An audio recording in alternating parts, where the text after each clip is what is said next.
Let's talk about murder. Hi, so recently I read 2 books for a class. The first of which was And Then There Were None by Agatha Christie, and the second was Murder on the Orient Express, also by Agatha Christie. And now I have to talk about them. So if you don't know what those books are about, don't worry, I am about to summarize them. And Then There Were None is a book about 10 people who go to an island after being summoned there in a letter, and spoiler alert, they all die. Murder on the Orient Express is about a detective who has to solve a murder on a train. So if you want to read those books now that I've given you some thrilling summaries to go off of, I would suggest you stop this video now because I'm about to give everything away.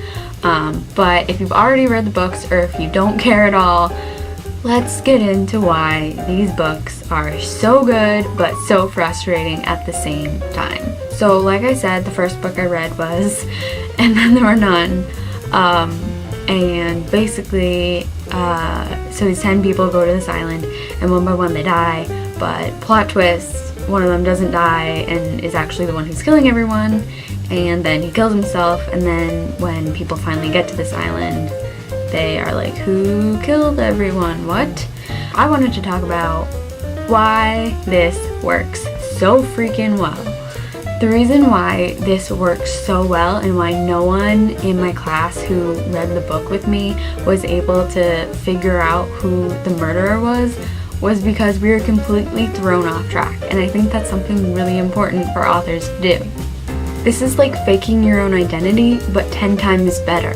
Most of the time, when people die one by one, you expect the murderer to end up at the end. Agatha Christie knew what she was doing.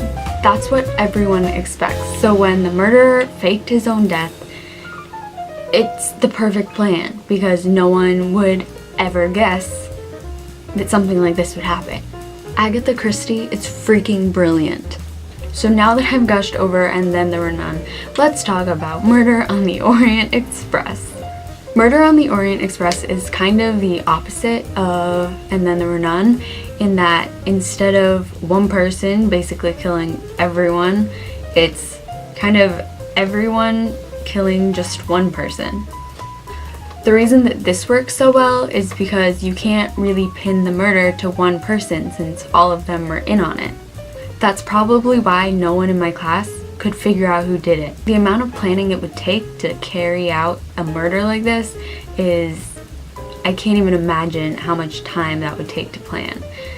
Because all these people had to be on this train at the same time with their victim on it as well, with the right person working on the train, and I mean, it had, like, it's obviously a coincidence that the detective is there, not really because it's a book, but if it was in real life it would be a coincidence that the detective is there, and just so much planning would go into this that any normal person would not think that everyone was in on the murder because that's ridiculous.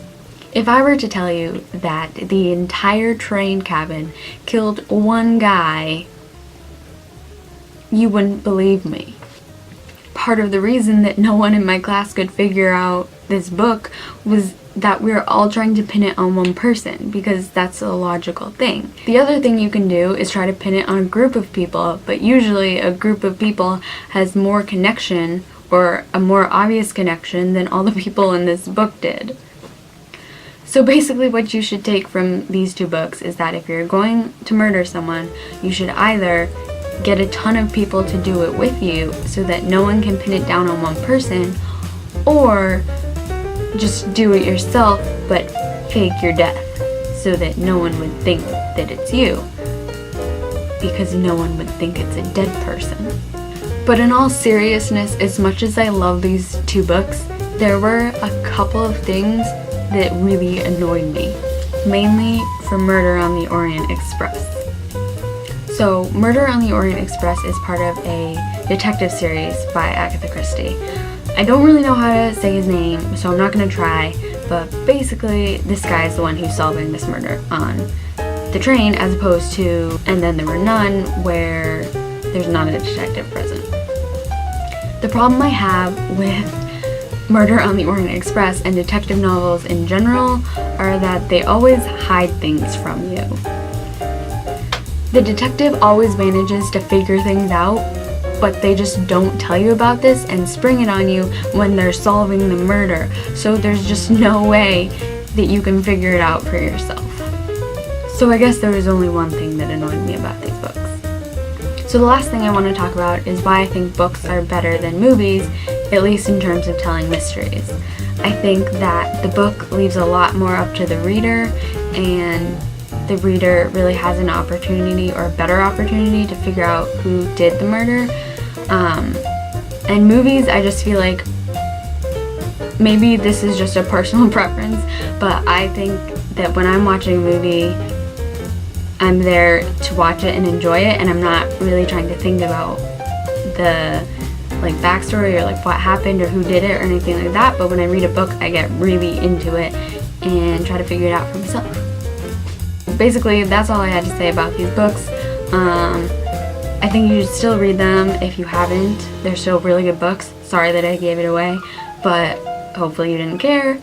And I will be back later. My camera's about to die.